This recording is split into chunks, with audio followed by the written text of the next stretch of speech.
Previously on the Adventure Zone, the fifth grand relic, the temporal shaft, or chalice, depending on just sort of what region you're from. And as you make your way out in the street, you see smoke coming through the windows of the bank. There's a dark elf woman who is lying on the ground. She is dead. There is a young man with jet black hair lying on the ground. He is also dead. And there's this small hole with another bubble around it, and there's light coming down through this hole. And actually from far above you, you can faintly hear the sounds of commotion and of distant screams. You will need divine intervention.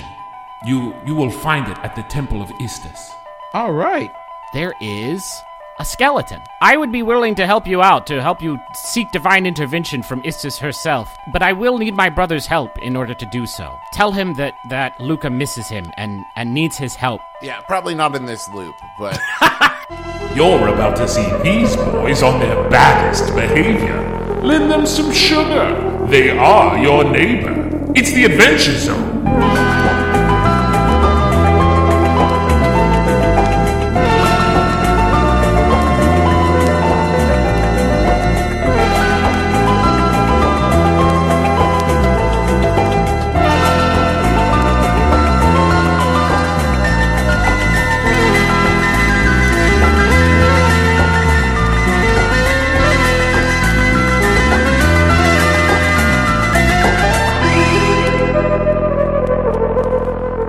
Let's just pick it up where we usually pick it up, where we've picked it up so many times before. I imagine it's sort of like how when you sit on a couch for long enough, your butt impress just sort of leaves like a little fossil in there. I think there are three like forms of just your unconscious bodies like in the dust, like you've worn it out in that one space in front of the gate leading into refuge. What do you want to do? I think it's pretty obvious we need to go find his brother. Right? Go find Luca's brother? Yeah, in the last episode, Luca told you that he works the Stone Fruit Farms, and that's where he is, and he's up to some trouble. And that was that orchardy looking place we saw. Right? Mm-hmm. Okay. Yeah, you can see it on the map. It's like the northernmost the spot. Farm-ish place. Yeah, the place that's explicitly labeled Stone Fruit Farms in the key. So can we assume that we just are like moving past Roswell with our? Yeah, loop? you can use that same loop. I also just, as we're walking past it, would like to take a peek down the well at the start of town. As you approach the well, I would like all of you to make perception checks. Oh, dunk. I had you do this last time too, and everybody failed. Not this fucking time. I got a 12. I got an 8. That's not very good, Daddy. I know. Do so better. I guess I fucking failed. Do better. Whoa. I'll do At better. A lot of Do better swearsies. at it. Taco, how'd you do? Yeah, well, the kid has got you covered right now with this.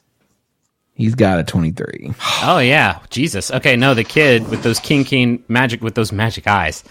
Taco, you see from behind the well, kind of spying on you, it looks like.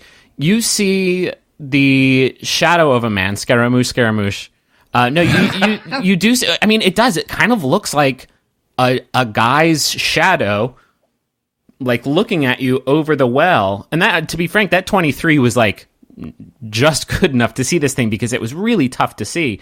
And it vanishes almost as soon as you lay eyes on it. But you know that was somebody looking at you. And I'll actually say with a roll that good, you kind of piece together that you've walked by this well every time you've come in town. And you've never seen that thing there before. Not in any of the other loops. Now, this Shadow Griffin, does he know what evil lurks in the hearts of men? No, there's no fedora on this being. Is there like some kind of spiritual, emotional fedora? Everybody's wearing a spiritual fedora, Travis. That's the secret. Have you heard the good news? I'd like to I've got some pamphlets here about your spiritual fedora. That's what the book, the secret, is about. Is there any sort of top hat? I mean, what's the chapeau situation up there? No, there's Don't leave us hanging, Griffin. Give the people what they want. There's a Stetson hat. Ooh. Yeah, how about that? Nice. But yeah, the shadow's gone. Just as quickly as you saw it. It is not there anymore. Do I have I mean, is it gone or did I stop seeing it? Do I have a sense of that? I mean, you didn't like No, it's just gone. It just disappeared right in front of you. Well, I didn't see it, so I'm still headed to check down the well. I just want to kind of look down, maybe drop a penny. Oh, okay. Do you actually do that? Do I have pennies? I don't want to drop any, like... Now you got to drop a diamond. Yeah, you got gold pieces, probably. Unless you spent literally all of them. How about I just, like, drop a rock down and listen? You probably have a few gold pieces just as, like, per diem that the Bureau gives. But I don't want to drop some fucking gold pieces. That's like dropping $1 coin. You drop a rock, and... Fuck, this is captivating. What will he drop? You drop a rock. Well, this is actually going to be interesting. You drop a rock, and it's like you can kind of see down the well a ways. You hear the rock hit something. What sound would it make? It sounds the sound sounds vaguely like boom. Like it doesn't sound like it's hitting rock, or it doesn't sound like it's landing on anything. Unfortunately, it's too dark down that well for you to see kind of where it stops. Fellas, I've got a theory. I know that that's not my norm, but remember how we could like hear the explosion and stuff when we were down in the mine at the shield with the worm and stuff? Mm-hmm. I think this is how we could hear it. I think we're right above it right now. We could definitely investigate that, but I feel like the farm should still be our priority, right? Definitely, but this might be a shortcut to get down there a lot faster next time. Let's remember the well. You're heading up to the stone fruit farms? Yeah. Okay. How are you getting up there? Because it's like on the opposite end of the bubble than you're at, so it'll take you a fair while to get there just walking. If only we had something we could ride. Listen, I see where you're going with this. It's not a 3-man. Are there any horses around we could hijack? There is one horse sort of posted up in front of the sheriff's office. But that's it. I mean, they don't really have need for horses in this. I yell over my shoulder, Roswell, we need your horse. That's fine. I'm too big to ride that thing anyway. I hate that. I hate that fucking horse. All right, I grab Merle and drag him up behind me. Okay. I cast Phantom Steed. Yeah. Geralt appears, beautiful shimmering mane, maybe a look of jealousy or perhaps competition in their eyes as they eye this other horse. Yo, thanks for putting the little dwarf on him. Wait a minute, what that's supposed to mean? Because you're a fat man. I don't like it. Man, Geralt always talks the truth, man. All right, Geralt, I'll follow your lead. You're like dark matter. You're so small, but it's like, yeah, we get that. Yeah, I'm fat. Let's go. Yo, you're not fat. You're dense. I think is what Geralt's saying. Yo, dense is not that much more complimentary. Yeah, but you're dense, like a good steak made out of metal. I'm not good at metaphors. I'm only about 30 seconds old. What's up? Let's ride. Wait, 30 seconds old. Is it a different Geralt every time? Every time Geralt is summoned and unsummoned. Sure, there's some kind of race memory thing. He's not stringing together his memories. Yeah, I guess that's wow. Shit, that's dark. Okay. And yet he remembered I was dense. What? He could just tell by fucking looking at me. Okay. Okay, you work your way through the I think if you're a horse and you don't get a sense of how heavy it would feel for someone to ride, that's going to be like your first thing that you develop. That's 101. That's 101. It's like, that person looks dense. That person's dense. That person's got oats. That's 101 and 102. Okay. All right, so let's ride to the farm. Okay, yeah, you ride through those woods. It's a fairly easy ride. You go past Paloma's hut and get some of that good smell. I wave at it just in case she's looking out the window. She's not. Well, you don't know. Okay, well, actually, you probably. I guess he does. I do know. Yeah. I'm making it all up as I go. And as you reach sort of the end of the woods, I yell, Paloma! Paloma, I'm waving at you. She just yells, "Holler!" out the door. So she is a hollaback girl. She absolutely is. You make your way to the end of the woods, and you start to come near a clearing through which you can see Stone Fruit Farms. And what you see are it's fenced in with a small sort of picket wooden fence. You see two wide plots of orchards, and they are lined with these tall, well-kept trees. And each of those trees has dozens of these plump stone fruits, which are sort of plum-like, super sweet produce that can grow in harsh environments like this one. And these stone fruits, you've definitely eaten them before. I think they're like as common as apples in this world. But these look like incredible. They are unblemished with a flawless marbled purple rind. Each one's about the size of a regulation bocce ball. And you see two people standing in this field. You see a male elf who is gingerly harvesting some of these fruits from a tree near the center of the orchard. And you see a tall human woman who isn't doing any field work. She is practicing aiming a crossbow at some bottles that are lined up on that fence. So that woman is facing in your direction, but has not seen you yet because you haven't emerged from the woods. To the left of the two plots, you see a large, fairly inviting-looking homestead. But as you look at it, you notice something weird, and that is that both the fields and even a portion of this house have been cut off by the bubble. And these fields are really wide, but they're not especially deep because they just end at the bubble. And based on the width of these plots, you kind of surmise that they were once like vast orchards that have been reduced to sort of a fraction of their size when the bubble went up. And remind me, Griffin, the bubble is opaque or translucent? It's kind of halfway. It's kind of shimmery. If you looked really hard, you could see what's going on outside. Gotcha. Have we really ever investigated the bubble? I mean, we went through it that one time, but I don't think we've been back to it. If memory serves. Yeah, I mean, it's certainly been like around you. I mean, it's everywhere. You can see it. You look up and you can see it. So that is the scene. Oh, and these two farm workers, I should mention. They're wearing purple kerchiefs around their necks. Oh. And they're using them occasionally to sort of dab the sweat out of their eyes. They're not wearing them as bandit masks or anything like that, but they got purple kerchiefs on. So you are at sort of the end of the woods. You come to this clearing. You can see them. They have not seen you yet. What would you like to do? I have rustic hospitality, so I'm just going to go up and talk to them. You know, you've mentioned that every episode, and I don't know if we've ever taken advantage of it. Okay. Yeah, you come up out of the woods. Do you say something to sort of announce yourself? What do you do? Now, be rustic. Be rustic.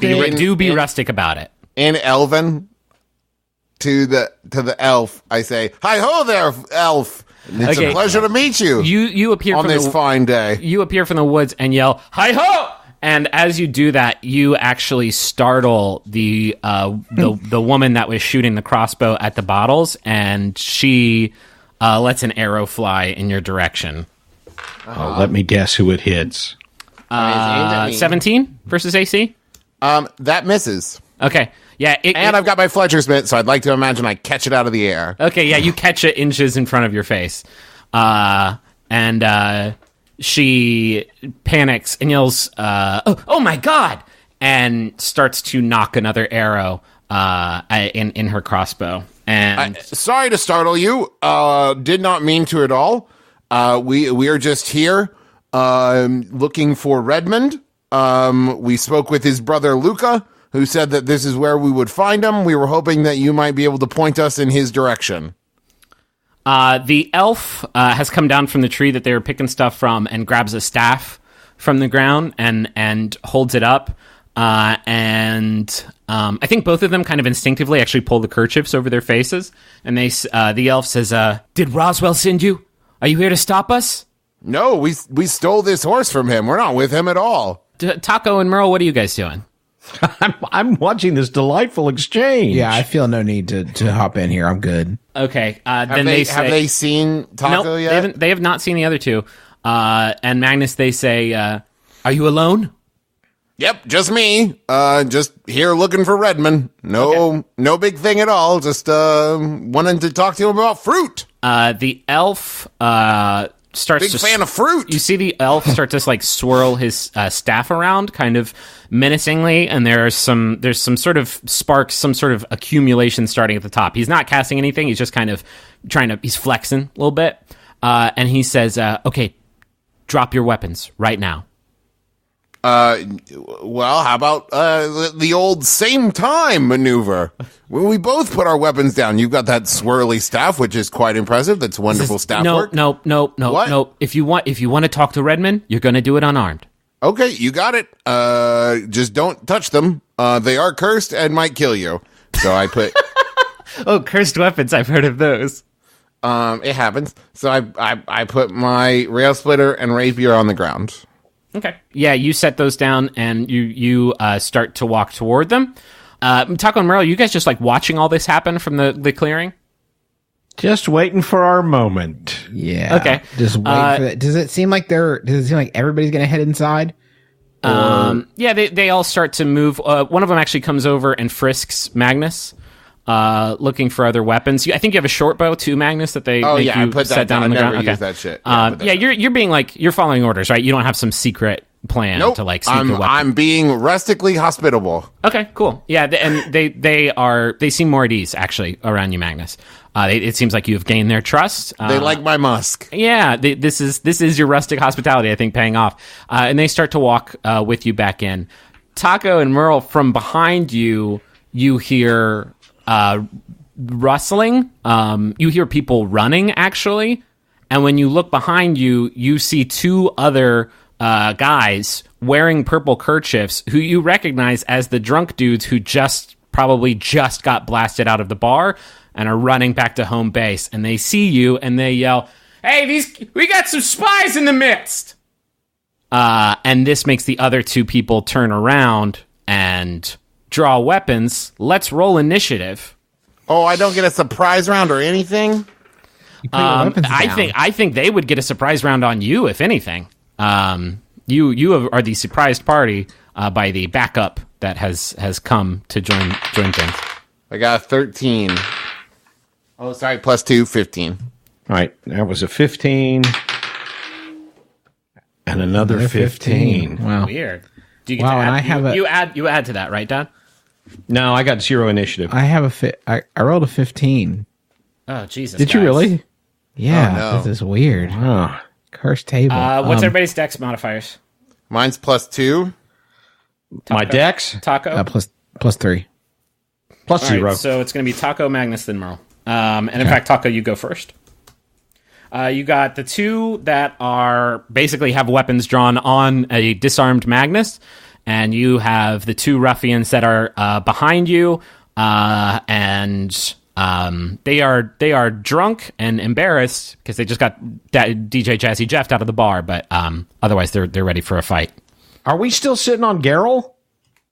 Yeah, we are. I think you would. That's up to you. I think you would dismount, knowing not knowing what's going to happen in the situation as you emerged out of the clearing. But it's up to you. Are you on? The spectral horse? I think we're probably dismounted. Yeah, I just don't want to integrate him into a fight. I don't know. I was trying to work in some really dope rodeo stunts. If you did want to integrate, if you want to integrate him into a fight, I think go for it. It sounds like it'd be hysterical, but yeah, Dad. If you want to ride him, you can. You're still on him. I hopped off. Okay, because I need. No, that was on my horse, which I'm calling Horsey. That's right. What's Horsey's deal? If Dad's still on him, Dad's still on him. I'm still on Horsey. Okay. It's time for dope rodeo shit. Yeah, I'm gonna cast on the magical one, Odaluke's resilient sphere. You're just making shit. You're just scatmanning over there. Let me see the card. Let me see the card. Odaluke's. Oh no, he's not. Sphere. Okay. A sphere of shimmering force encloses a creature or object of large size or smaller within range. An unwilling creature must make a dexterity saving throw. On a failed save, the creature is enclosed for the duration, which is a minute. That's a 6. So he's just floating around in a bubble now? Nothing, not physical objects, energy, or other spell effects can pass through the barrier, in or out. Though he can breathe. I'll let him breathe. I like the mental image of him, the bubble maybe floating around a little bit, like a literal soap bubble. And this elf is now just kind of helplessly flying around. And some of those sparks that were coming off the staff are now bouncing off the interior of the bubble, and he shuts that spell down. He looks kind of scared. Be careful. You don't want to burn off all your oxygen there, Bubble Boy. Magnus, you are up next. You are disarmed. You are like right next to these two, or I guess next to this one now, who had a crossbow trained on you. And the other one is floating around in a bubble now. You're about 10 feet from your weapons. Okay, I'm going to use my cunning action. Okay. To use dash, and you gain extra movement for the current turn. The increase equals your speed. Blah blah blah. With the speed of 60, for example, you just get extra. You just get extra move. I got you. Yeah. To head for my weapons. Okay. And the three of you were walking into the house when you weren't inside of it yet, but that was the direction you were heading. I just wanted to and I was in front of them. You were probably side by side. Okay. But with the cunning action, they don't get an opportunity attack, right? Yes. Or maybe that's disengaged. No, that's disengaged. So they are going to get an opportunity attack if you run away from them. Actually, hold on. We're side by side? Yeah, sure. Okay. Before I go, I want to just punch one of them. Well, there's only one left that's not in a bubble. Okay. Yeah, I want to punch her. Okay. Oh, you bubbled one of the two that were near Travis. I bubbled the wizard. Oh, Yeah. okay. I was worried that he would be the one who could cause the biggest damage. Wow. Okay. That was a good choice. You're phantom fisting, I imagine? Phantom fisting. Yeah, sure. All right. Go ahead and roll. I rolled a 14 plus 8, 22. Yeah, that works. So that's not very much damage. Nope, but I get to push her away from me. Okay. Yeah, I only did 1 plus 4, so I did 5, and I can push her back, so then I can run. Okay, get my weapons. You phantom fist punch the one with the crossbow, and she goes flying backwards and actually hits the front door to the house, which causes quite a ruckus. And she sort of slumps down under the right on the doormat, the welcome doormat into the house. Okay, I run and grab my weapons. Okay. And then I use my second move action to charge right back at the door, because I have a feeling there's going to be a bunch of people coming out. Okay. Merle, you're up next. Okay, how far am I from the two guys, the two drunks? They got right up on you. I think they're probably like 5 feet away. Okay.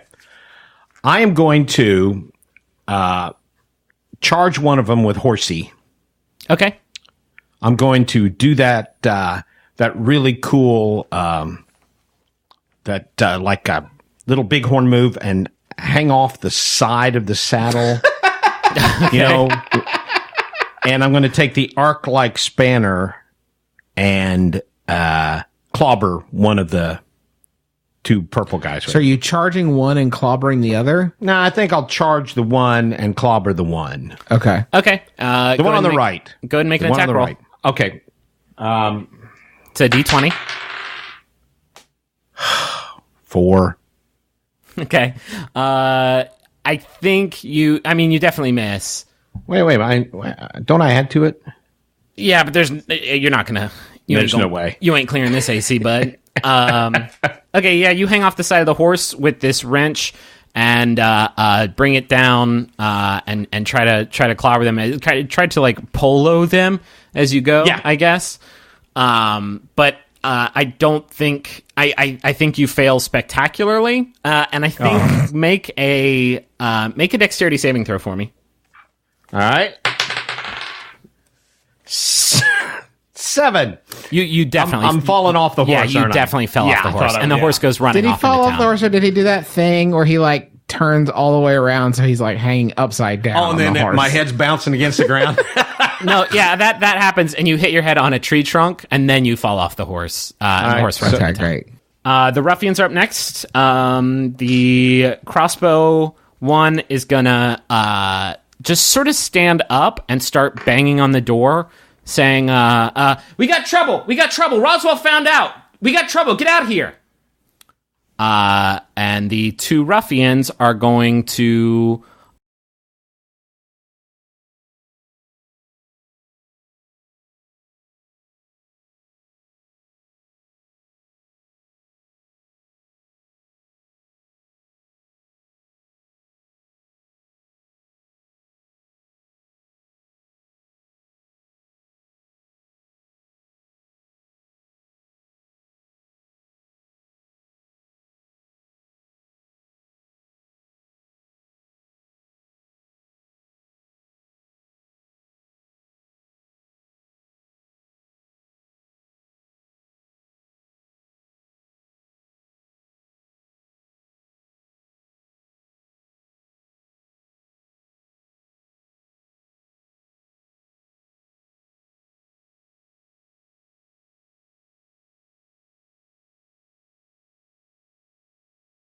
I think they're both going to wail on Merle, who is sort of laying at their feet right now.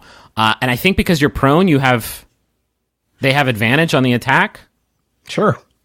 So this is going to be not Nobody's great. trying to get their friend out of the bubble. Seems like that's what I would do. I'd try to get my buddy out of the bubble. No, let they're him pretty- let him wail they're- on me. Yeah, they're not really near the bubble buddy.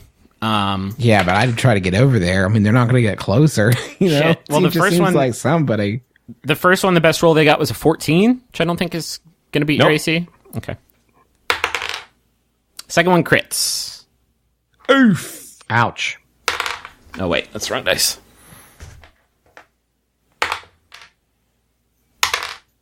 Oh, man.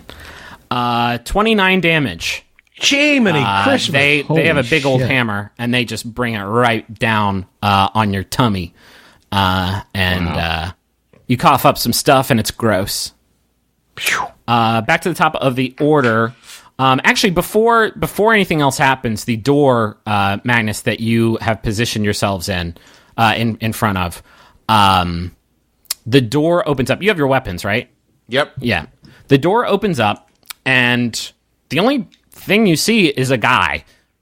And he's dressed in sort of fairly humble farmer's clothing. He's got a big bushy brown beard. He looks kind of soft, for lack of a better term. Although he's a bigger dude, kind of an imposing frame. And he yells with a booming voice, "Everybody, calm down. Put your weapons down.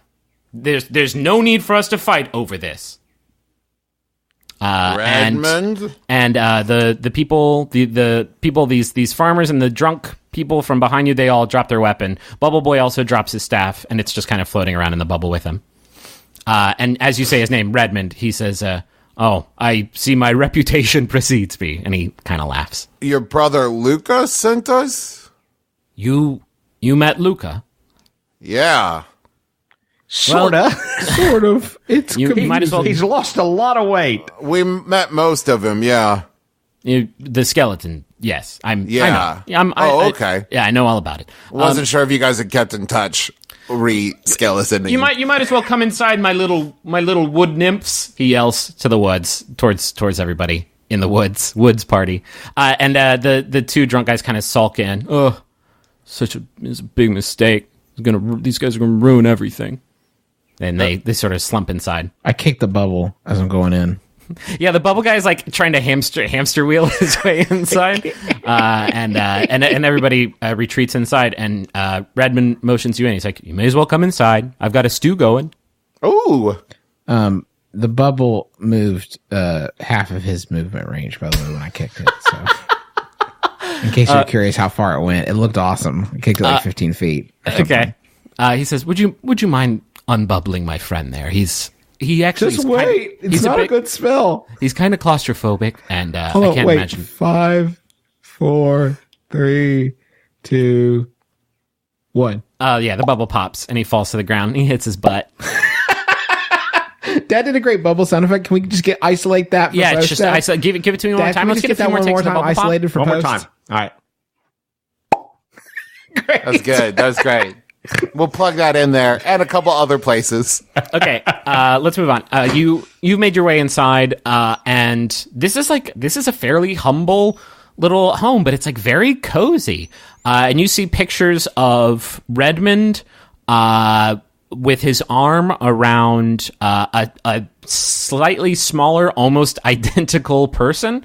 Who is actually clean shaven, but you can tell this is Redmond's brother. This is what Luca looked like in life. They're both wearing robes with the sigil of Istis. There's some of the there's like a banner of Istis hanging up on the wall, but there's not like a lot of it. There's not a lot of stuff. There's an office with like a bunch of plots sort of laid out, like designs for how the orchard would be laid out. But you are all in the kitchen now, which has one interesting feature, and that is that like a corner of it is just gone. It's just bubble. You could like reach over to the side of the kitchen and touch the bubble, which Redmond actually recommends that you don't. And Redmond has served you all up and the four ruffians in his sort of party some stew. And Redmond says, "Okay, Now it's time to tell the truth, boys. What are you doing here? I forgot. Yeah. So let me see. I think we need Istis's help, according to Paloma. You know, that witch lady in the woods? I love Paloma. Have you tried her scones yet? I've heard they're great. I have not had them tacos. They're or off anything. the chain. Yeah. And so we went to the temple only to find it demolished. Yeah, that happened. Yeah, you probably know. And then we found your skeleton bro in a cave, and he said he could probably like get us Istis's help, but he needed your help to do that. I mean, the two of us could maybe raise the temple if Istis wants that. I mean, it's kind of a long shot. It would only be raised if she deems it so. She's not really one to interfere in our machinations, but I could certainly... I could certainly help out. I'm pretty sure she'd be on board, because I think time and fate has kind of been fucked Oh, it's with. all goofed up, yeah. Yeah, it's real messed up. The problem And- If it helps, we have a member of our party who's very strong in faith, and he may be able to help with this endeavor. He's a very faithful man, very powerful with gods and what have you. And he I'm literally really, has a hand of God. I'm willing to convert to. Nope. You don't Voice. sound like that. Oh, and I am willing to convert to Isthmusism. I got fucking swept away for a second there. Did you guys feel that? I did. Yeah, I felt it too. Wow, that you're so quick to abandon. I think actually when you say that, when you actually when you say that, deeply Merle, religious, but like will flip he on will a drop his dime. god. When you say that, Merle, your pinky falls off of the wood hand, and it lands in your stew. Bloop. It just withered up and died. Or I could stay with Pan. And it grows back.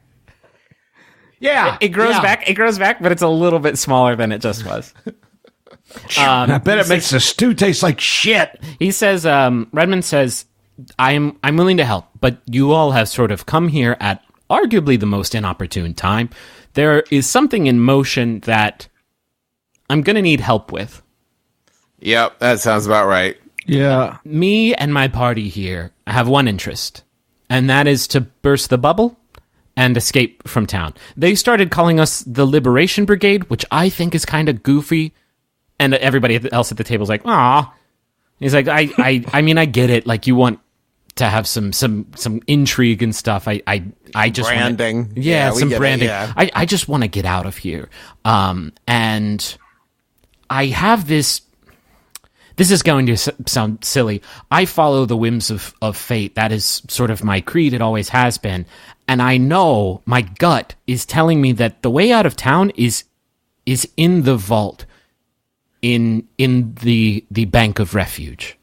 Got it. And I'm going to retrieve it with or without you. But the fact that Lady Istis brought you here to me today tells me I'm on the right path, and you all can help me get in that vault. So you help me get in that vault, and me and Luca will try to raise the temple up for you. I swear it. Let's reverse that, and I think we've got a plan. I listen. Unfortunately, things are the plan's already kind of underway. We actually need to get going basically right now. I'm going to shoot straight with you here, Redmond. We're in a bit of a loop, about an hour, and midway through, we've done this a couple times. You robbing that there old bank, everything's going to go to shit. What are you talking about?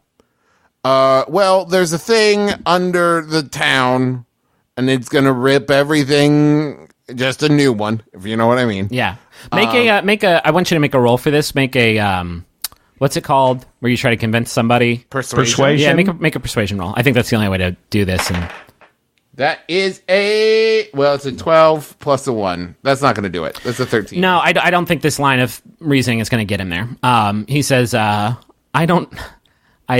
appreciate what you're saying, but what you're telling me goes against what my faith is telling me. So I hope you understand that we got to go ahead with this. I mean, we hear were the that. ones sent here by your god or whatever, but and that's cool. And I appreciate all the help.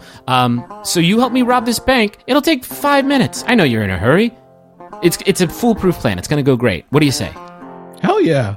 It's a caper. Yeah, fuck it. What's the plan?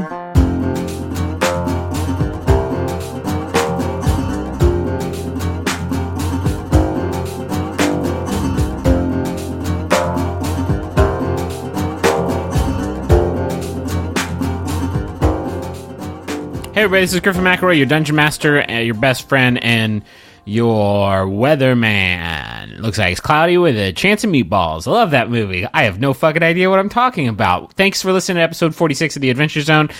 It's like the 5th or 6th, or maybe even the 7th episode of the 11th Hour arc. We're getting kind of close to the end of it, and some stuff goes down. Not going to spoil it, but prepare for some stuff. Hey, I want to tell you all about Blue Apron, because Blue Apron's wonderful and means a lot to me, and it's a cool thing that you should be doing. For less than $10 a meal, Blue Apron delivers seasonal recipes along with pre-portioned ingredients that you can use to make delicious home-cooked meals. I literally just made one tonight. It was like a Korean chicken noodle dish that was out of control. They have really exciting recipes that they send you, and they're always different. You can get stuff like spiced pork burgers with goat cheese and cucumber corn salad, a summer vegetable and quinoa bowl with fairy tale eggplants, shishito peppers, and corn, chicken tinga tacos with summer squash and tomato salsa.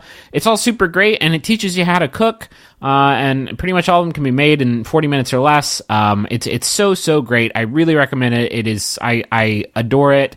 I subscribe to it. I pay for it. They don't like send me free food, although that'd be tight as hell, Blue Apron.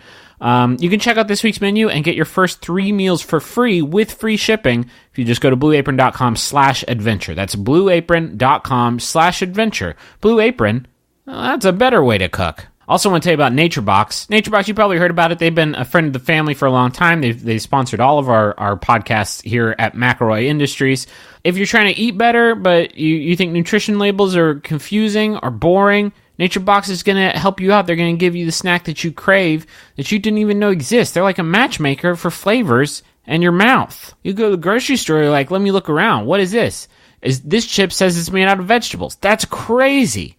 Don't get confused by pretenders like that. Just go to NatureBox and get your hands on some bags of tasty-ass snacks. Talking about snacks like vanilla bean wafers, like cashew crumble, like whole wheat strawberry figgy bars, like peanut butter nom-noms, like mini Belgian waffles and lemon tea biscuits. So many good snacks, you're going to absolutely go just gaga for them. You're going to lose your mind. Just go to naturebox.com/adventure right now. You'll get 2 bags of delicious snacks without any of the junk for free. That's naturebox.com/adventure. Get your 2 free bags of bold and unique snacks delivered right to you.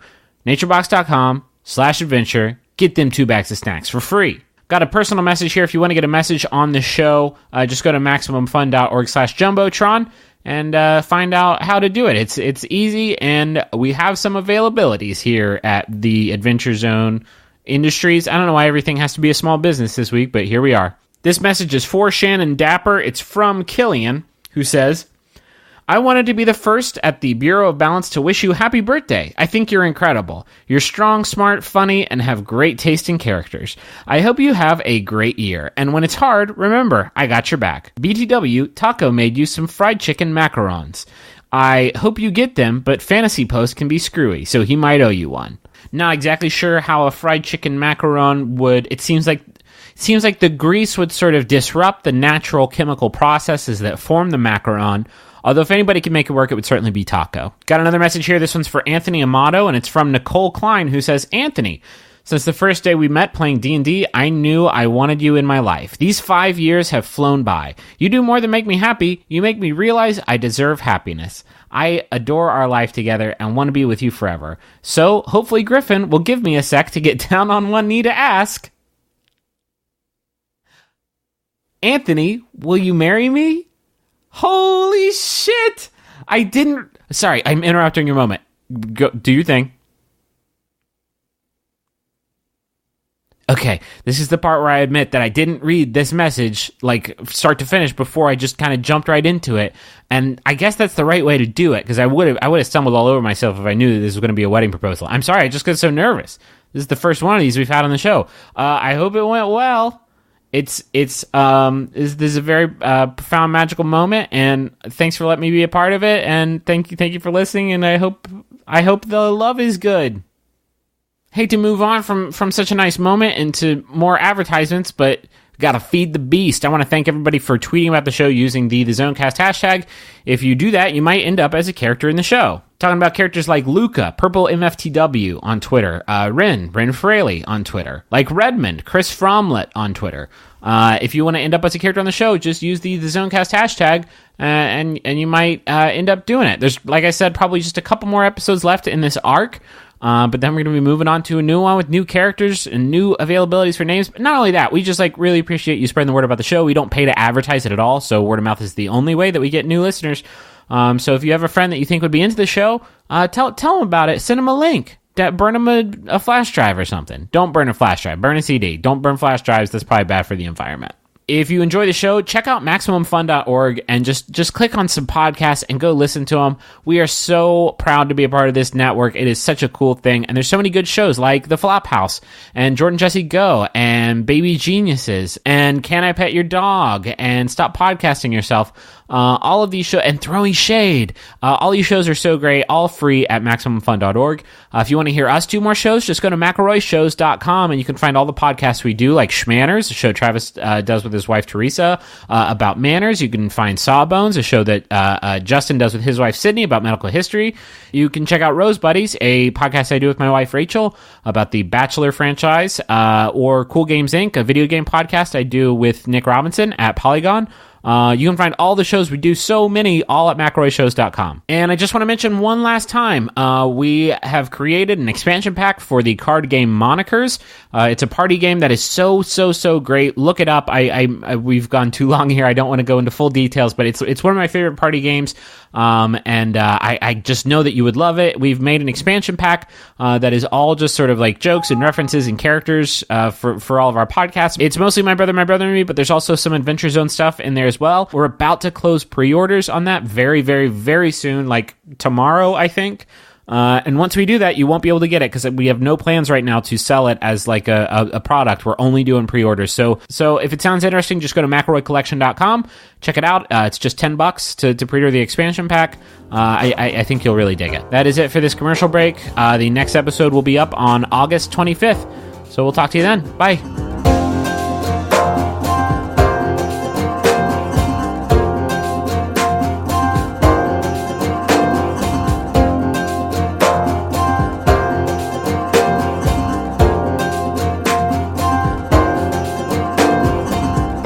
He tells you, he's like, I'll explain on the way, but we really do need to get going. And leads you out of the house, and you start to go back through the woods towards the town. He says, the plan is really simple. We're going to blow the vault. First, we're going to get everybody out of the bank. There shouldn't be that many folks there. But I'm not sure you do that. We're going to get everybody out of the vault. We're going to get everybody out of the bank. We're going to place... He has a small sort of lockbox on him, and he pops these two latches in it and opens it up. And encased inside, sort of in like a little styrofoam little divot, is... it looks like a single cluster of the cluster bombs that you saw earlier, only it's pitch black and it's buzzing. And half of it is actually transparent glass, and you can see inside, and some kind of combustion has already started inside of this bomb. It's about the size of a tennis ball. He says, we're going to use this, and it's going to blow the shit out of the vault door. We're going to get inside and hopefully find whatever we need to pop the bubble. What do you guys say? Ditto. Remind me, the couple of times that we've been in the bank after they've tried this, the vault door was not open, correct? The vault door was closed. It was unscathed. Okay. Yeah, I don't think that's going to work. I think you're underestimating their vault. Well, I mean, it's a pretty good bomb, and I feel very good. Listen, there's a lot of things about this plan that are a bit hinky. The bomb ain't one of them. Look at that thing. Well, yeah, I mean, you say that. You reach... Okay, listen, can I tell you something right now? Yeah. You saw the bubble I made earlier? Uh-huh. I'm like, pretty cool. You understand that, right? Yeah. What if I told you could get in the vault without the use of any explosives whatsoever? Walk in, walk out. Okay. That does sound enticing. Make a persuasion roll. 14 plus... Okay, 14.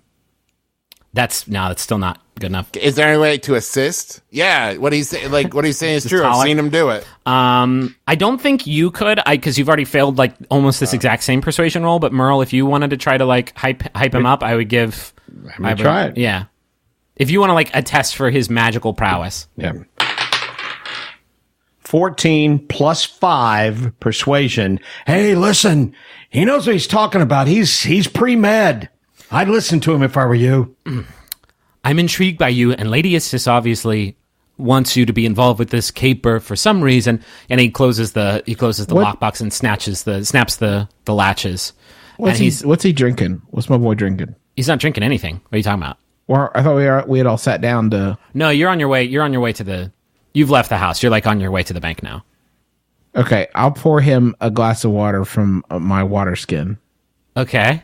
Okay. He says, "You want to see? You want proof that I know what I'm doing? He says, Check this out." He says, "Yes, this is not the most opportune." I'm like walking, and you just handed me a glass of water. But sure. Yeah, But it's so hot and thirsty. It's hot, huh? Would you love a chill one? And then I point my ring of frost at it, and it has the ability to make beverages frosty. I say, "Give that a whirl." He sips it, and he goes, "Yeah, that's a very cool beverage." You are the Quidset Hatterack. I knew it. You were the chosen one. Listen, I'll make this plan B. My alar is like so strong. You have no idea. Yeah, I make anything cold. It's not even a thing.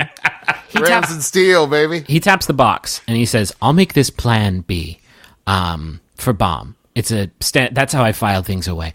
But you get in there. Time is going to be sort of the essence of this heist. Sure, my way's quicker. So, and safer.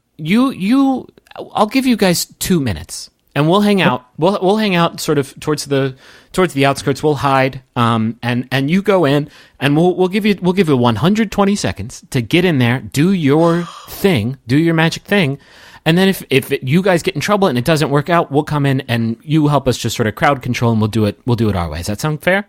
What are you getting out of the vault? Is it just money? I don't know what's in there.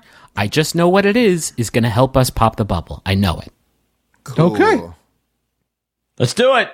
Let's do it. I want to make it clear, like, that's not just like a shitty MacGuffin. Like, I think the him and his brothers, like, faith in fate is like they've been following their guts their whole life. So their intuition is their religion. I'm sold on it, baby. Okay. You don't gotta sell me. Okay, so yeah, you come to all of you are sort of by the Elder's Manor, and you're kind of creeping behind the fence that is surrounding it.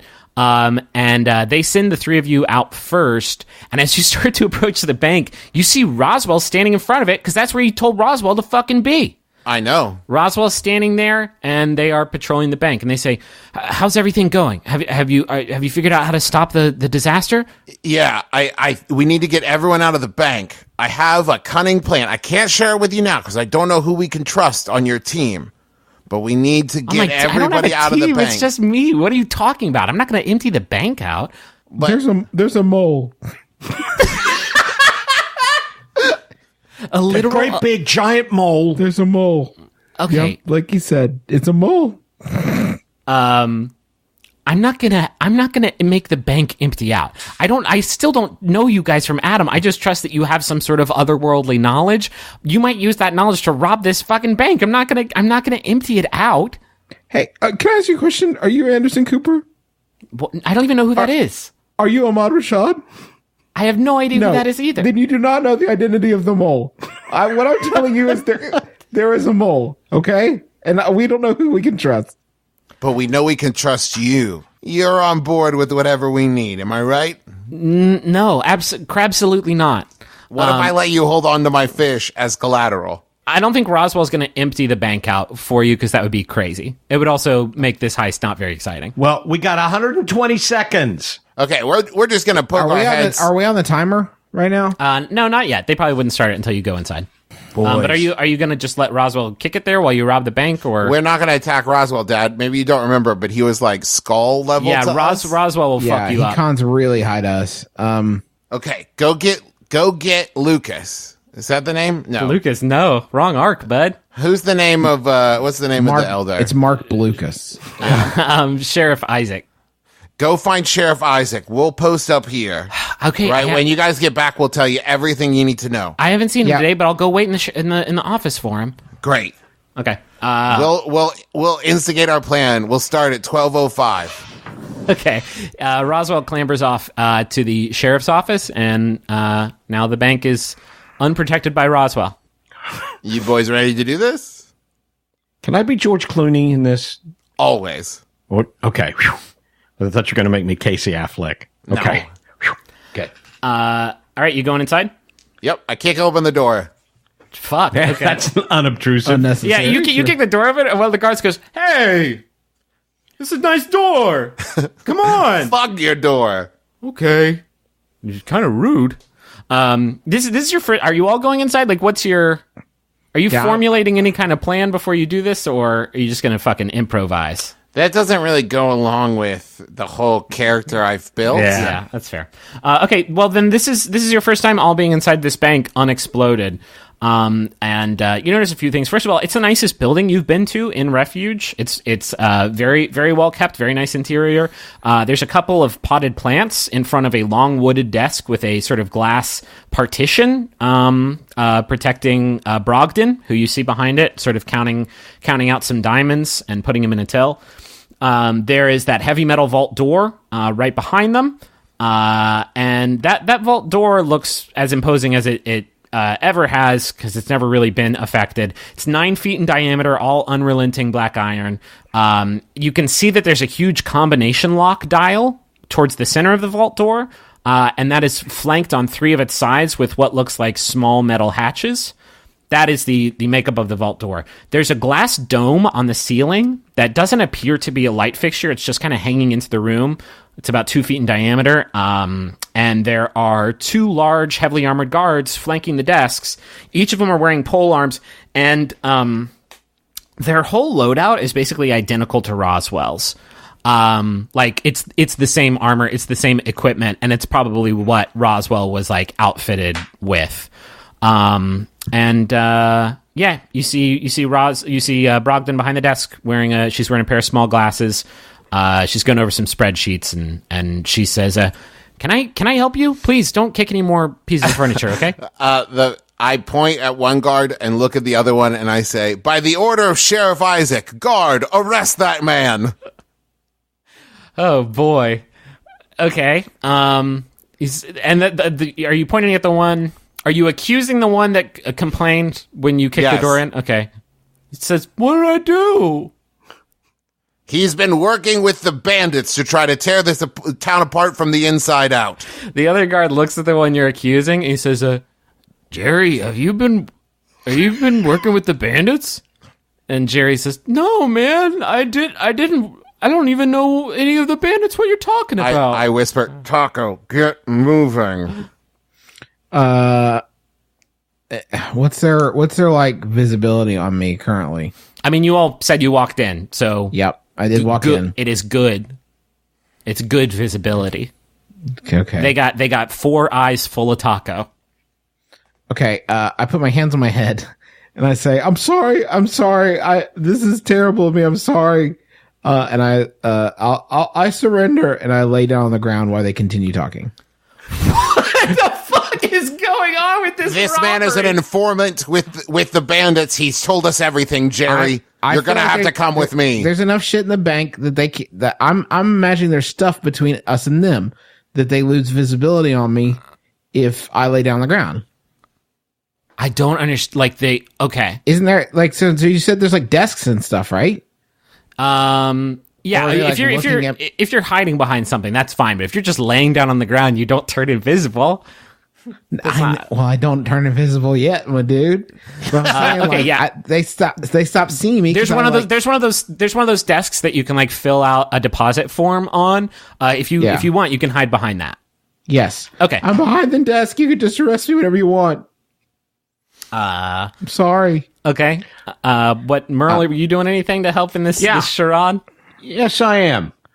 I have a spell called Command.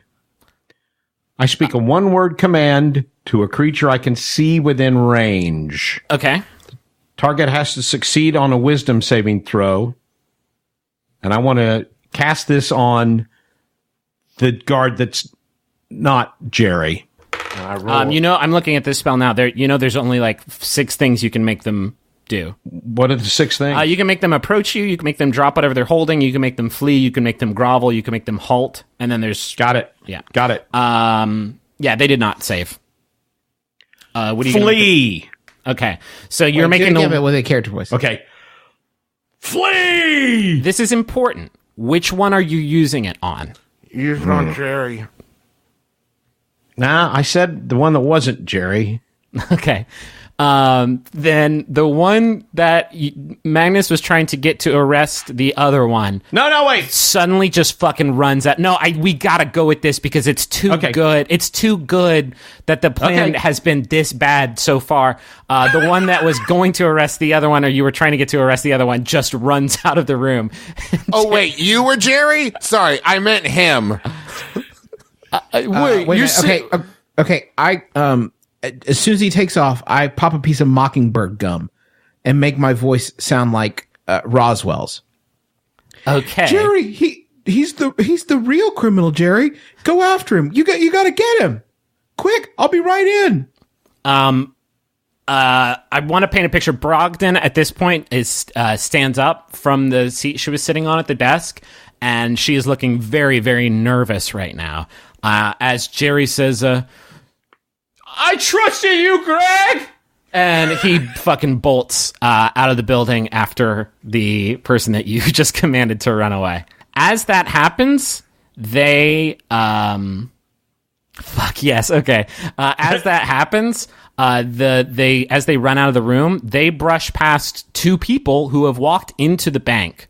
And these 2 people, one of them is a dark-haired man, and he's carrying like the drawer from a cash register that is just heaped with diamonds. And you haven't seen this guy before just because you haven't gone to the place where they are. But the last time you saw them was dead on the floor of this bank. And another person comes in also carrying a register drawer full of diamonds. That's Ren. And as you see Ren walk into the bank, you piece together that every time you've been in here, there's been a dead dark elf woman on the floor. And she comes in as the 2 guards are running away. And I think the dark-haired guy actually gets spooked as 2 guards come fleeing from the bank. He goes running out of the building. Rin doesn't. Rin just drops her till full of diamonds, which kind of scatter everywhere. And she sees you, Taco, underneath the desk and yells, "Oh my God, Taco! What are you doing here?" Desk inspection. Ren, do you trust me? I trust that you're an excellent chef. Holy shit. She's like come down to like kneel and be like, Can I have an autograph or something? Absolutely. Meet me outside right now. That dark-haired guy that went bolting out of the building, you hear him yelling for Roswell. Right. Okay. Hold on. What time is it? It's 11:45. Listen, consequences don't matter. We need to move. Hey, listen, Ren, I'm wicked sorry about this. I cast banishment on her. Holy shit. Okay. She rolls to save? Yeah, charisma. Charisma check? That's a 19. Shit. She is not banished, but she knows that you cast some sort of harmful spell. And No, she it actually is not a harmful spell. No, it's not. No. Banishment is not a harmful spell. But she knows you tried to. I mean, if you knew somebody just cast a spell, shit's about to break bad here. She scurries backwards on her hands and knees, and like that's fine. Tears. She's got tears in her eyes. Yeah, and she stands up and bolts from the bank. Well, she looked really fucking upset. Works too. Whatever. Yeah, that worked. Sorry, sorry, Ren. Well, then I just fucking walk over. When that happened, one other thing happened when the second you cast that spell from your position underneath the desk, you hear the sound of breaking glass, and the dome above you had shattered, and you hear a thump, and sticking out of the desk looks like a dart that is dripping with something. But because you're underneath the desk, it didn't hit you. It landed. It connected with the desk, and the dart didn't hit you. But you can see now that the glass dome around it has broken, there is what looks like a small turret hanging from the ceiling. And at this point, I'm going to pop it off. Brogdon reaches down under her desk, and you hear a click, and her desk starts to change. I grab Taco. Okay. We gotta move. What are you doing? Because we could get into some shit, or you could try to stop this action. Let me describe it. And as she hits this button, a metal gate that is like the width of the room starts to drop down from the ceiling, and it is going to cover up basically her half of the room, and sort of separate all of you from her. Not a metal gate, like bars, like jail cell bars start to drop down from the ceiling. But I'll give you time to make a reaction to this, but you gotta do it. Is the vault on the other side of those bars?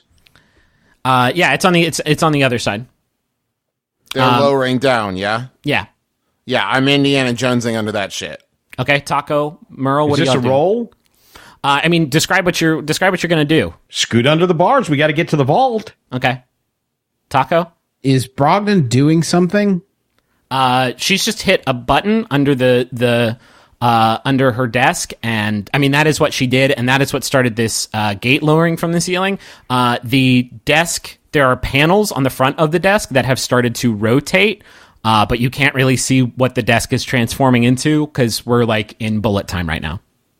Okay. Yeah, I'll get under the fence as well, or under the gate as well. Okay, all of you are going to need to make some dexterity ass saving throws.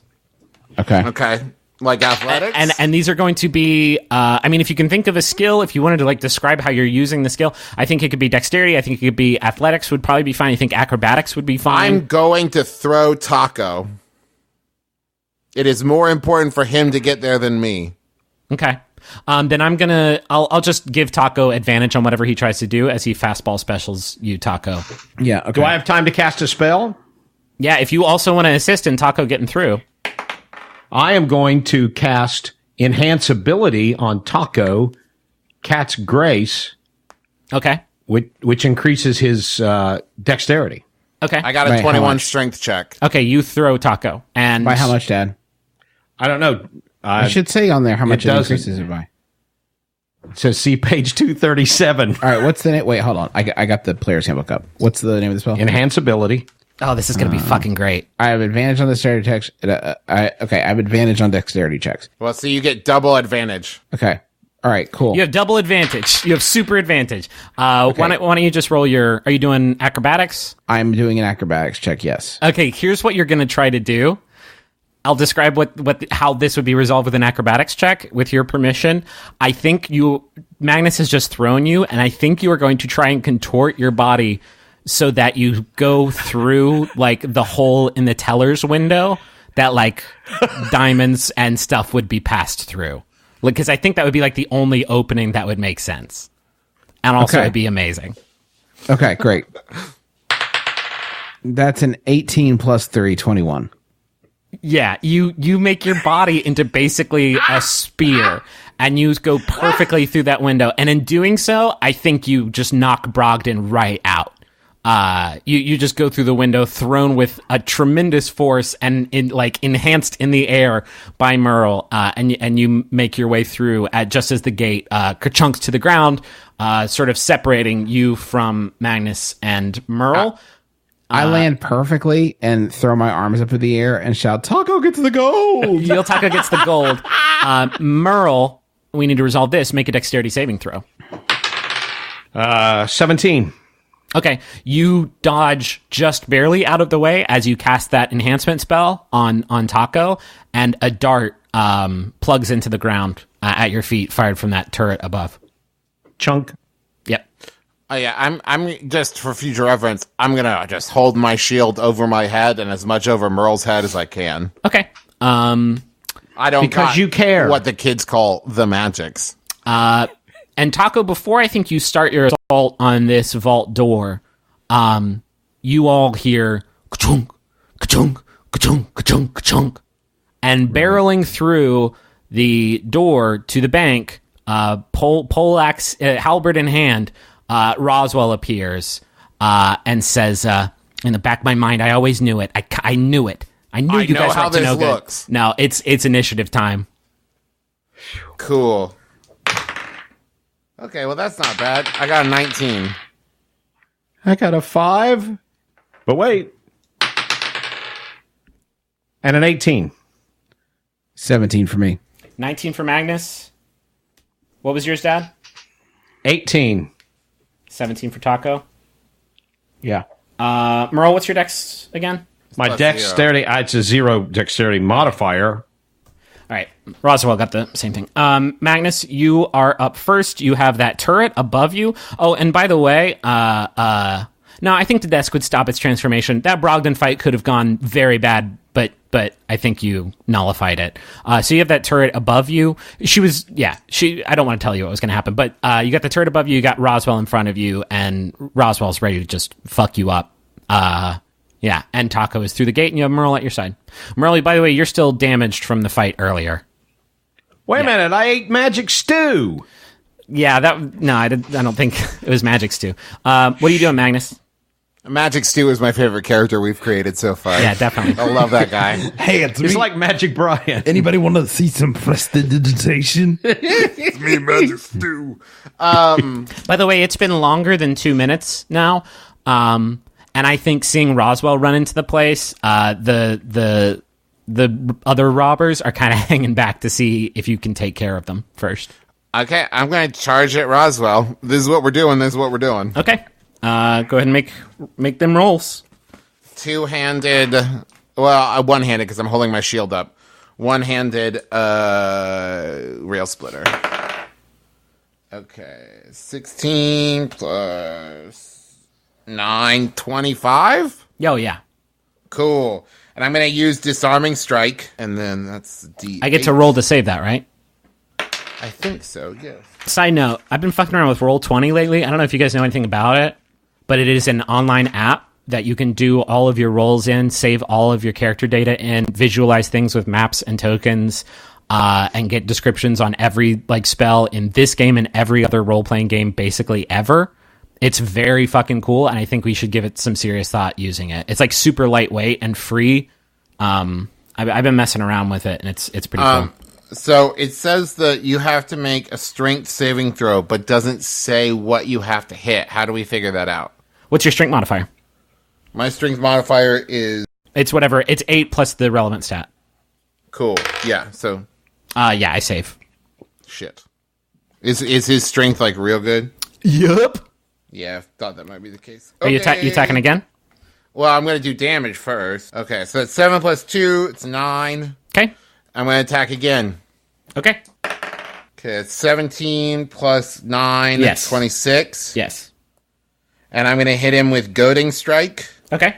Superiority dice. 5 plus damage. They have to attack you now, right? Oh, yeah, they have to attack me. Yeah. And then plus 7 plus 5. So 12, 17 damage. And 17 is what he has to beat for a wisdom saving throw to avoid it. No, they do not save. Cool. You done? Yep. Okay, Roswell's going to take 2 swings at you. Yep. The lowest one is a 20. I mean, yes. Okay.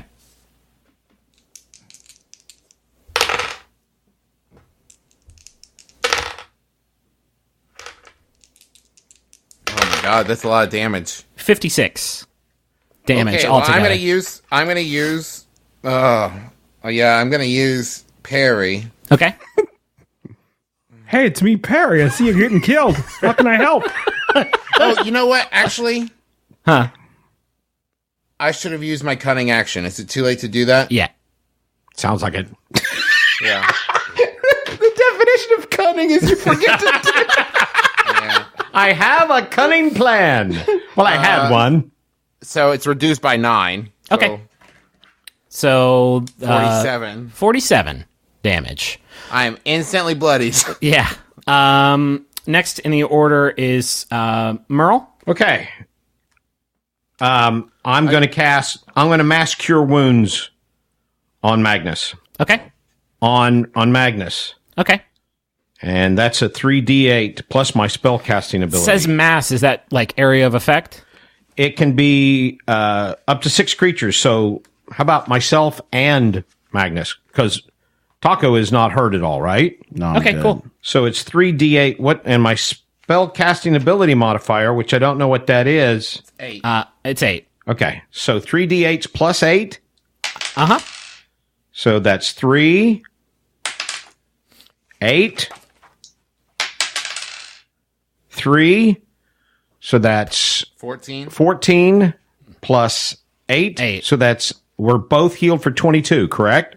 Yes. Yes. Well, that was good. Yeah, me. that might keep me from dying on the next run. Yeah, some of Magnus's when Roswell just like cut you like slash an X across your chest, and you had like you could see like pools of blood starting to come out of Magnus, and Magnus's wounds close up somewhat.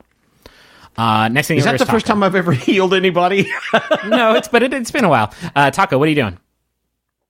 I'm going to use the hole thrower on the vault. Okay. Yeah, go for it.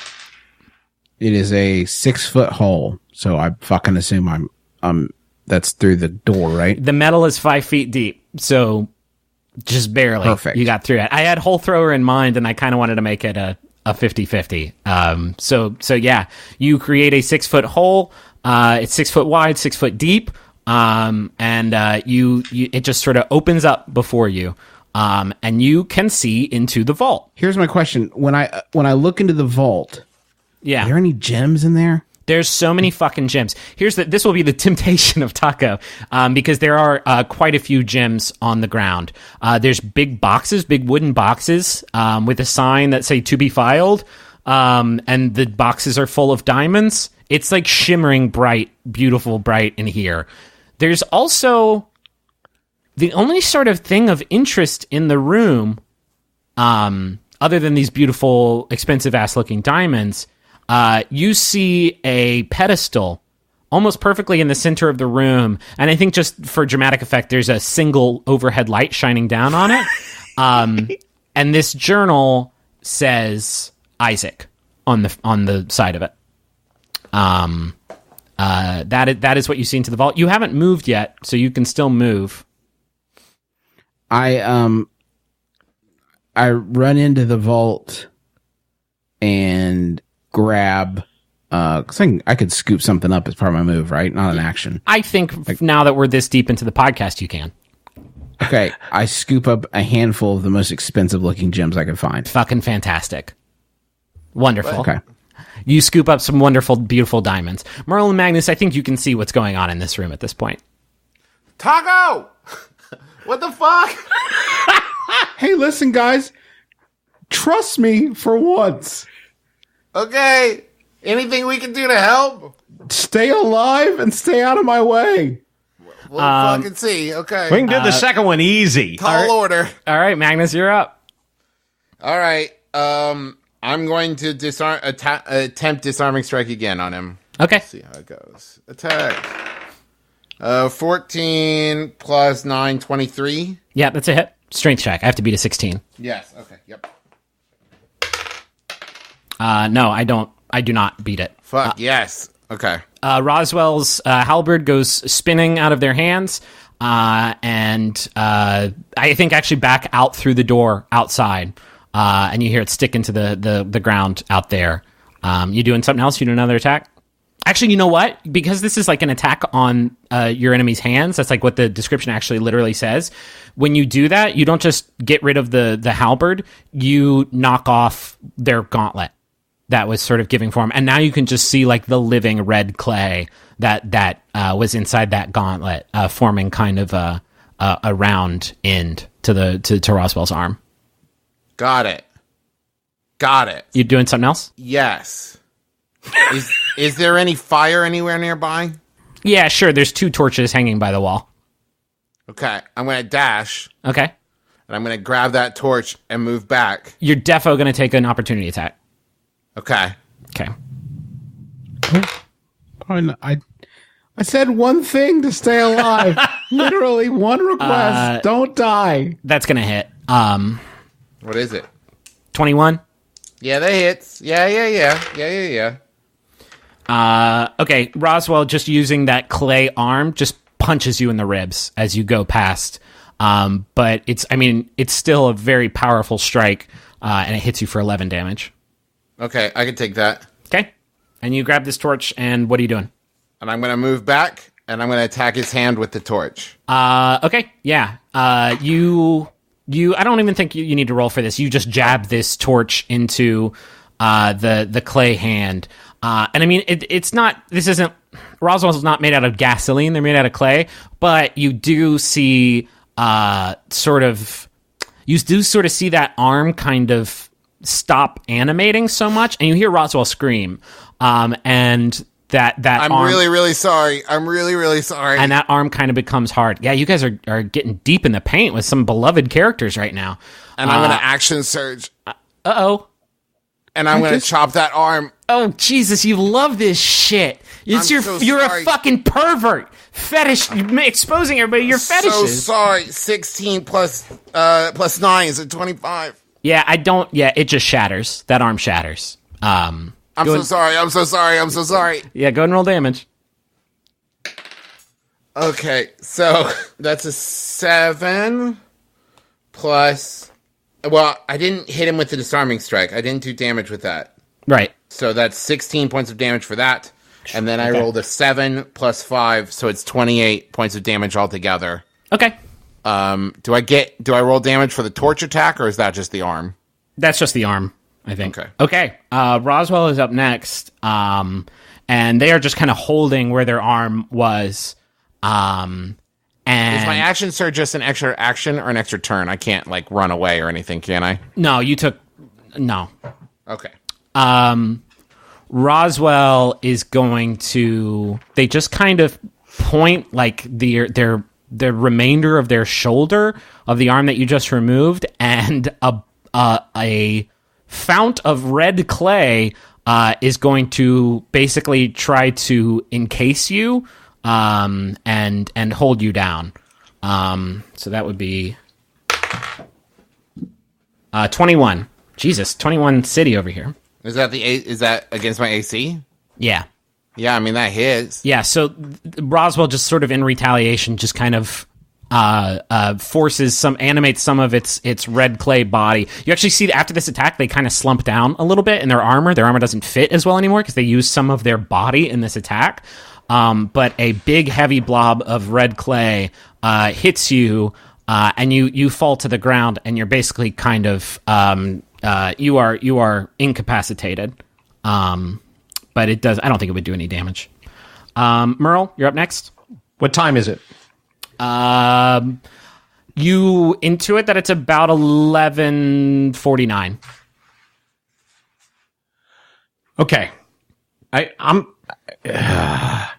going to cast a spell on Roswell. Okay. Don't cast a spell, deter it! Obviously, No. You definitely can't say that. You're under clay. Oh, okay. I thought maybe I could breathe. No, that's all right. No, that's going to be something we're going to have to deal with. Go ahead, Merle. Obviously, he has to be powered by magic, right? Yeah, they are powered by a very, very, very powerful magic that you don't quite understand yet. So, if I were to cast Dispel Magic... yeah, you could give it a try. On Roswell? This will be cool. This is a great idea. Go for it. I don't think there's any... You don't have to roll or do anything. You just cast Dispel Magic. Dispelling the spell that causes earth elementals to, move around. Because I think both you and Taco are familiar with the concept of how elementals and familiars and stuff work, animating inanimate objects to make them do your bidding. Although you've certainly never met one with as much personality as Roswell. So when you cast this at Roswell kind of contracts in their armor and shrinks back and recoils at the spell, and they stop moving for just a couple of seconds, and then it's almost like the spell just reactivates. And it's not like any magic you've ever seen before. And again, this sounds like DM bullshit, but there's something keeping Roswell alive. There's something that makes Roswell that your Dispel Magic spell for some reason doesn't dispel. Because Roswell's an elemental, right? Yeah. Okay. Taco, and trust me, I'm not going to let that go too unresolved, depending on what Taco does on this next turn. Yeah, I got it. Don't worry. I slowly walk out of the vault. I grab the journal on the way out. Okay. So, for what I'm going to do, I had to get these really powerful gems. They have to be worth at least 1,000 gold pieces in order for me to cast this. Oh, fuck. My name is Taco, and you work for me now. And I cast planar binding. Okay. All right. What's that do? With this spell, you attempt to bind a celestial, an elemental, a fae, or a fiend to your service. The creature must be within range of the entire casting of the spell. At the completion of the casting, the target must make a charisma saving throw. On a failed save, it is bound to serve you for the duration. Okay. Oh, God, if the creature was summoned or created by another spell, that spell's duration is extended to match the duration of the spell. Okay. Fuck, this is going to be good. Okay. Do I have to make a roll? Do I roll to save? Charisma. Charisma saving. Well, okay. 12. It's not going to do it. Okay. Here's how this is going to pan out. Because this scene is about to change pretty dramatically, and also we need to start tying it up. Have you ever seen Akira? The movie, yes. The movie Akira? Uh-huh. You know at the end where the boy turns into the big blob monster who's being just... As you cast this spell, Taco, you feel something wrong. You feel like you're trying to command and control that magic that I just described to Merle that you don't quite understand, and it's almost like a computer error. Like two things are running simultaneously that should not be running simultaneously, and this conflict causes something happen to the very spell that gives Roswell life that is horrifying. Because the armor just goes flying off of Roswell, and you just see this like straight up clay face shape, and the clay just expands and like shoots out of where their arms are, and their legs are, and their head is, and it's just flooding this room, like it's pouring out of the building, and it's just flooding this room with clay, and it's starting to like. Magnus, I think it's for you. It's just like all over you now because you were already kind of laying down on the ground. Yeah, Merle, it had already broken pretty bad for me. Merle, it pushed you up against the wall. Taco, I think you are a little bit less affected by it, because you were a little bit further away. But it's definitely like it's creeping through the bars, and I think you feel like something knock the book out of your hands. And the pages start to move it, and you feel sort of a divine force, almost like Istis's hand is sort of like guiding you once again with the hand of fate to look at this journal that you have recovered, despite the fact that you are standing in the fucking danger zone. Okay, so I look at the journal. Okay. I do that. You open up Isaac's journal at sort of the behest of fate.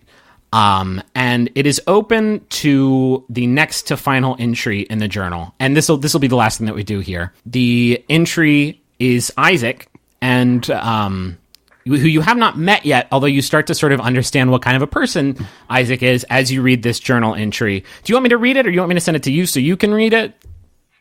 It seems like it would be weird for me to read it out loud, but I guess what? I'll read it.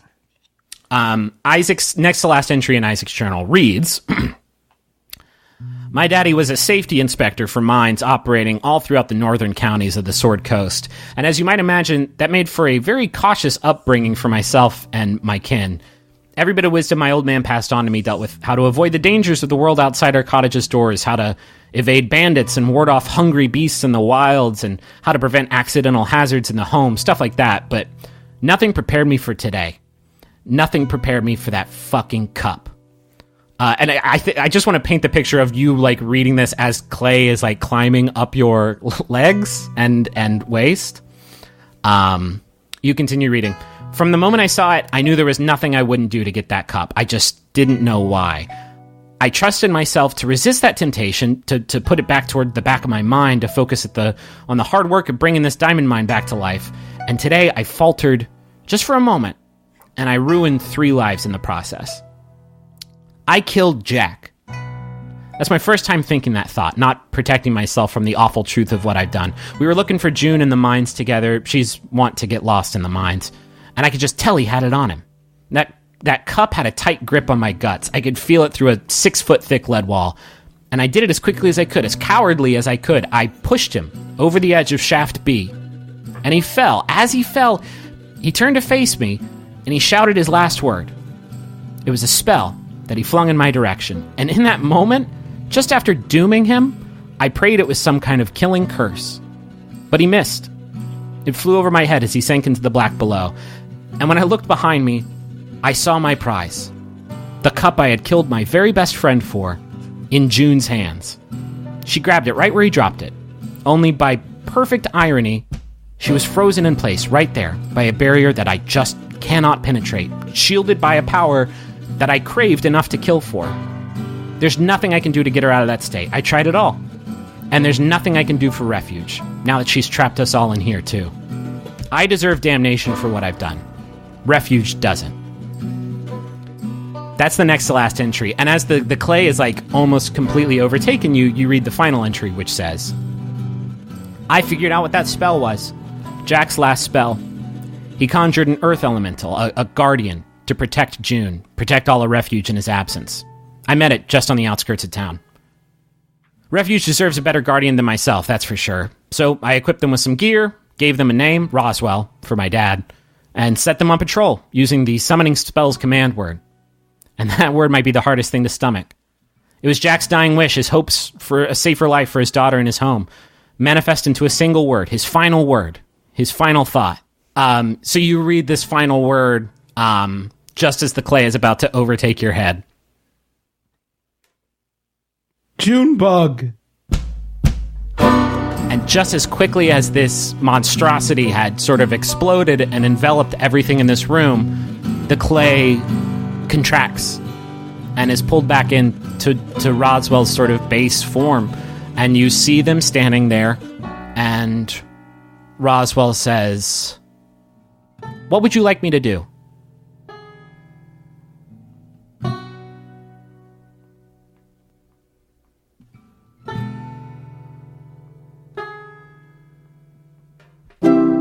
MaximumFun.org. Comedy and culture. Artist owned. Listener supported. I'm Allegra Ringo. And I'm Renee Colbert, and we host a podcast called Can I Pet Your Dog? Renee, can I tell you about a dog I met this week? I wish that you would. In turn, though, can I tell you about a dog hero? May I tell you about a dog breed in a segment I like to call Mutt Minute? I would love that. Could we maybe talk about some dog tech? Could we have some cool guests on, like Lin-Manuel Miranda, Nicole Byer, and Ann Wheaton? I mean, yeah, absolutely. I'm in. You're on board? What do you say we do all of this and put it in